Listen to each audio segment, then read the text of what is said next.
بسم اللہ الرحمن الرحیم۔ السلام علیکم دوستو، آج کی اس ویڈیو میں ہم بات کرنے جا رہے ہیں ابن العربی کی۔ آپ کا پورا نام محمد بن علی بن محمد ابن العربی العطائی الحاتمی الاندلسی تھا، اور آپ کے ہاتھ سے لکھے خط نسخوں پر آپ یہی نام لکھتے آئے ہیں۔ تدبیرات الہیہ کے ہاتھ سے لکھے نسخے کا عکس ملاحظہ کریں، جس پر محمد بن علی ابن العربی واضح پڑھا جا سکتا ہے۔ دوستو، مشرق والے، خصوصاً وہ لوگ جن کی مادری زبان فارسی، آپ کو ابن عربی کہتے ہیں، جبکہ مغرب میں آپ کو ابن العربی اور ابن سراقہ کے نام سے پہچانا جاتا ہے۔ آپ کو سب سے زیادہ شہرت شیخ الاکبر کے لقب سے ہوئی، اور مسلمانوں کی تاریخ میں یہ لقب کسی اور دوسری شخصیت کے لیے استعمال نہیں کیا گیا۔ دوستو، آپ بات کرتے ہیں ولادت کی۔ آپ اندلس کی شہر مرسیا میں 27 رمضان المبارک 560 ہجری بمطابق 1165 عیسوی کو ایک معزز عرب خاندان میں پیدا ہوئے، جو مشہور زمانہ سخی حاتم طائی کے بھائی کی نسل سے تھا۔ آپ کے والد مرسیا کے اسپانوی الاصل حاکم محمد بن سعید مرزنیش کے دربار میں متعلق تھے۔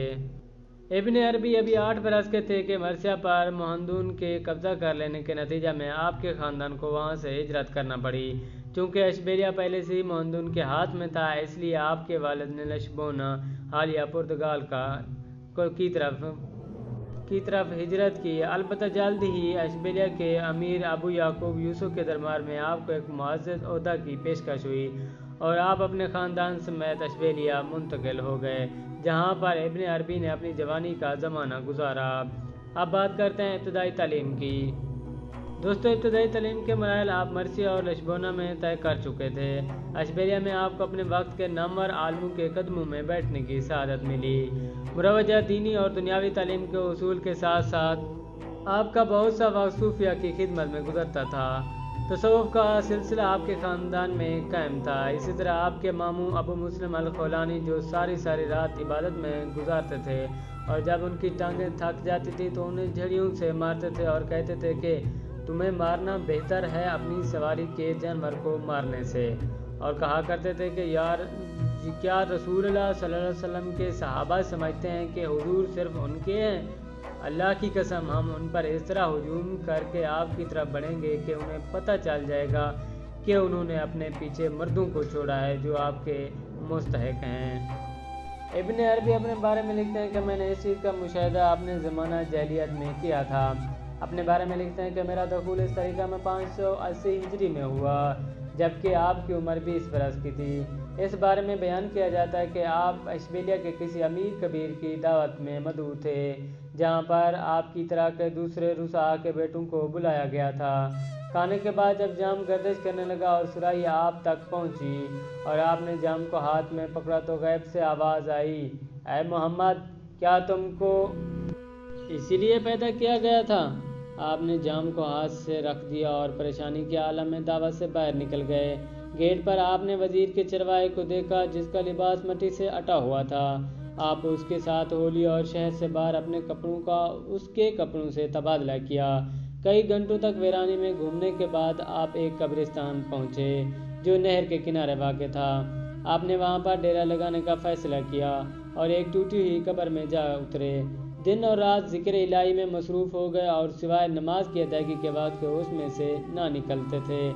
4 روز کے بعد آپ باہر نکلے تو علوم کا ایک دریا لے کر لوٹے۔ آپ نے اس کے بعد اپنے شیخ کے زیر نگرانی ایک 9 ماہ کا چلہ کاٹا۔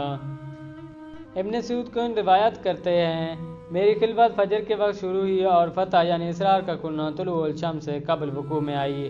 فتح کے بعد مجھ پر ابدار کی حالت وارد ہوئی اور اس کے علاوہ دوسرے مقامات ترتیب وار آئے۔ میں اپنی جگہ پر قائم رہا 14 مہینوں تک اور ان سارے اسرار تک رسائی حاصل کی جنہیں میں نے فتح کے بعد تالیف کیا ہے، اور میری فتح اس لحظہ میں ایک جذب کی تھی۔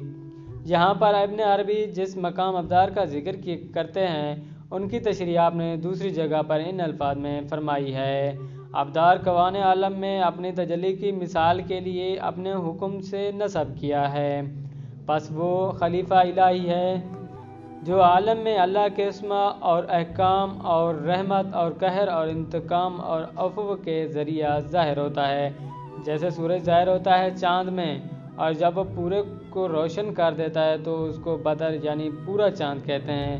گویا سورج اپنے آپ کو بدر کے آئینے میں دیکھتا ہے۔ دوستو اب بات کرتے ہیں فوجی ملازمت کی۔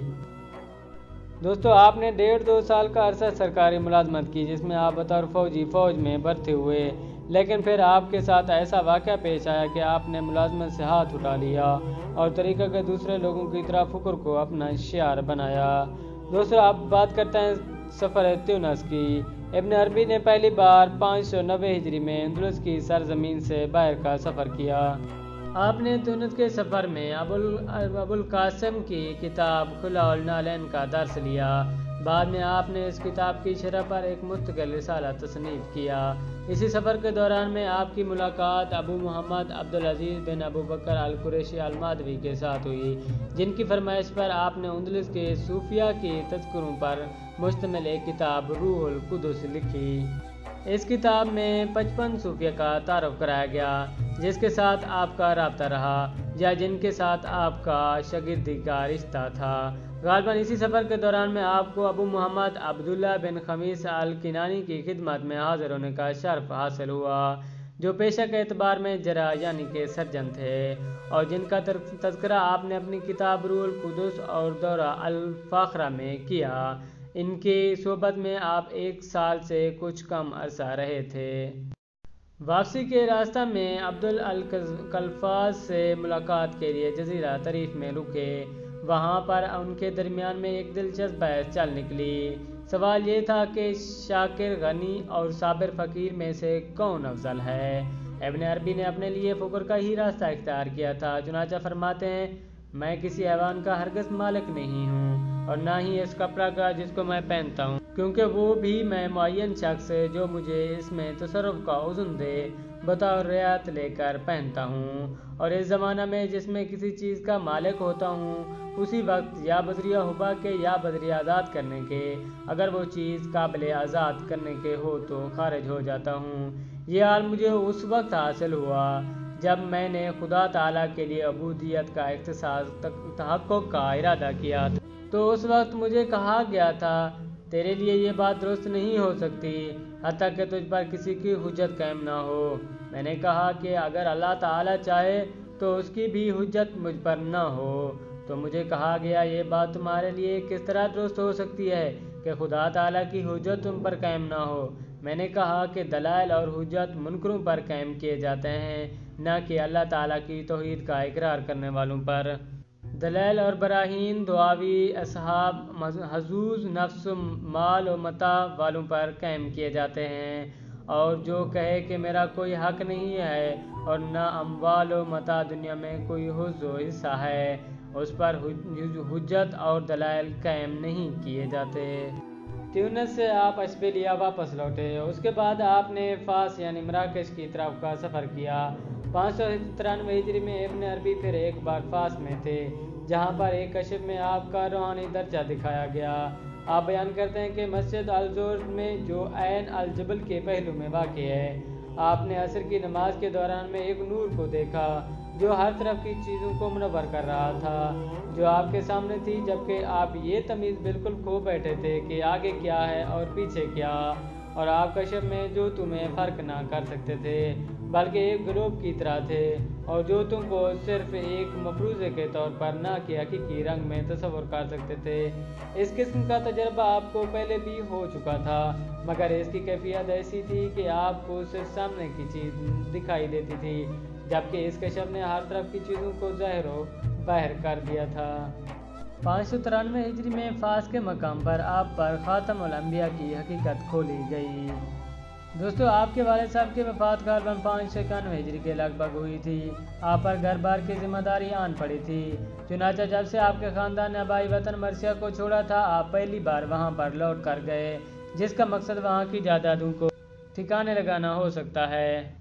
البتہ راستے میں آپ نے مریا کے مقام پر، جہاں پر ابن عریف نے صوفیوں کے لیے تربیتی ادارہ قائم کر رکھا تھا، اپنی کتاب مواقع النجوم صرف 11 روز کے اندر تصنیف کی۔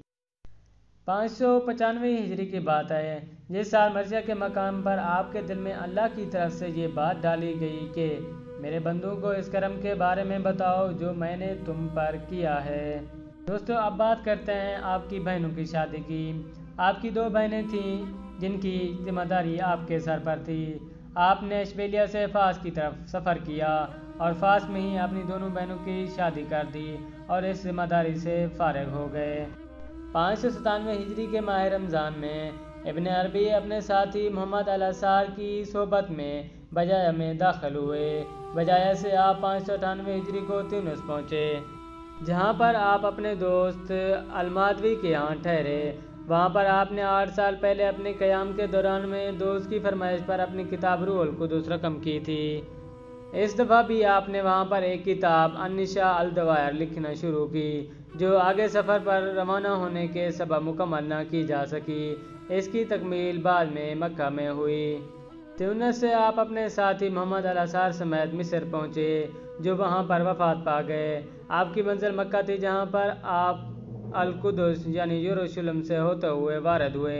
مکہ آپ کے نزدیک عالم الغیب اور عالم الشہود کا مقام اتصال ہے، اور یہیں پر آپ نے اپنی کتاب فتوحات مکیہ کی تصنیف کی بنیاد 599 ہجری میں رکھی، جس کی تکمیل 627 ہجری میں جا کر ہوئی، بلکہ خیال کیا جاتا ہے کہ اس کے بعد بھی 635 ہجری تک اس میں اضافہ کیا جاتا رہا، جب ابن عربی نے اس کی دوسری نوشت اپنے ہاتھ سے تیار کی۔ دوستو، واضح رہے لفظ فتح کے عربی زبان میں کئی معنی ہیں۔ اردو میں عام طور پر اس لفظ سے جیت مراد لیا جاتا ہے، جبکہ عربی میں فتح کے معنی کھولنے اور راز افشاں کرنے کے بھی ہیں۔ فتوحات مکیہ، جس کا پورا عنوان فتوحات مکیہ فی العرفۃ الاسرار المکیہ والملکیہ ہے، سے مراد مکہ کو فتح کرنا نہیں ہے، بلکہ مکہ کے سربستہ رازوں پر سے پردہ اٹھانا ہے اور اس کے روحانی خزائن تک رسائی حاصل کرنا ہے۔ مکہ میں قیام۔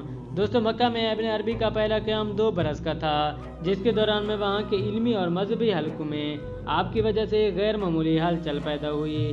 آپ کی تصنیفی سرگرمیوں کا اندازہ اس بات سے کیا جا سکتا ہے کہ آپ نے اس دوران میں اپنی کتاب روح القدس کے مسودے کو مکمل کرنے کے ساتھ ساتھ 3 دوسری کتب تحریر کیں۔ سب سے بڑی بات یہ تھی کہ آپ نے فتوحات مکیہ پر کام شروع کیا، جس کے 560 ابواب کی فہرست ابتدائیہ کار میں تیار کر لی گئی تھی۔ مصنف کو اندازہ تھا کہ یہ کام پوری عمر کا متقاضی ہے، چنانچہ کہا جاتا ہے آپ کے لکھنے کی رفتار فی روز 3 جز تھی، جس میں آپ سفر یا حضر میں کبھی ناغہ نہ کرتے تھے۔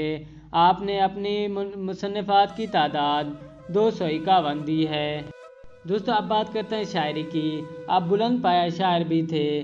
مکہ میں آپ کی شاعری اپنے نقطہ عروج پر پہنچی، جہاں پر آپ کا دوستانہ تعلق ابو شجاع ظاہر بن رستم بن ابو رجال الصفہانی اور ان کے خاندان کے ساتھ تھا، جس کی نوخیز لڑکی نظام عین الشمس کے بارے میں خیال کیا جاتا ہے کہ وہ آپ کی شاعری کی روح بنی۔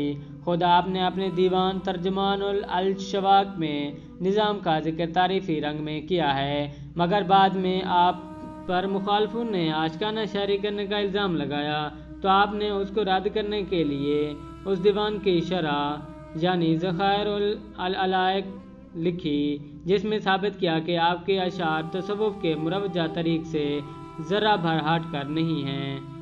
دوستو، اب بات کرتے ہیں بغداد، موصل اور دوسرے شہروں میں قیام۔ ابن عربی نے 601 ہجری میں مکہ سے روانہ ہو کر بغداد، موصل اور دوسرے شہروں سے ہوتے ہوئے 603 ہجری میں قاہرہ پہنچے، جہاں پر آپ پر ارتداد کا الزام لگایا گیا، مگر ایوبی حاکم الملک العادل نے آپ کی جان بچائی۔ 604 ہجری میں آپ پھر مکہ میں وارد ہوئے اور 1 سال تک وہاں پر قیام کیا۔ 607 ہجری میں کونیا پہنچے۔ یہاں پر سلطان کیکساؤ نے آپ کا ولولے کے ساتھ استقبال کیا اور آپ کی رہائش کے لیے ایک مکان بنوایا، جسے آپ نے بعد میں ایک بھکاری کو دے دیا۔ کونیا میں آپ کی آمد مشرقی تصوف میں ایک انقلاب کا پیش خیمہ بنی، جس کا وسیلہ آپ کے شاگرد اور ستیلے بیٹے صدر الدین کونوی بنے، جن کی ماں سے آپ کی شادی ہوئی۔